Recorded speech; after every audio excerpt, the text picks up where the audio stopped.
I got sued for fraud in state court, but I'm going to have to file bankruptcy anyway. Should I just go ahead and let him take a judgment against me in the state court and then litigate those issues in bankruptcy court?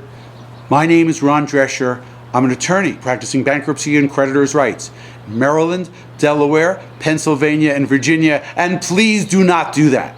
Do not let your creditors get a judgment for fraud against you, even if it's a default judgment in state court.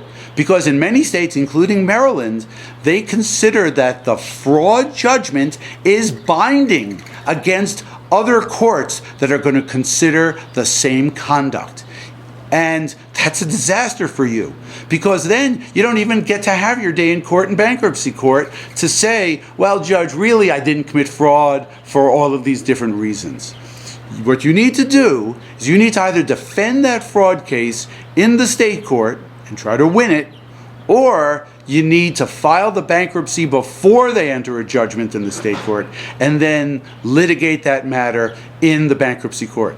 Now, what could happen is if you've gone far enough in the state court litigation before you file the bankruptcy court might say, you know what, you're almost done in state court. I'm sending you back to state court to finish up what they did there. And whatever decision they make in state court, I'm going to accept as binding here. And that might mean you don't get a discharge of that debt because the state court said you committed fraud.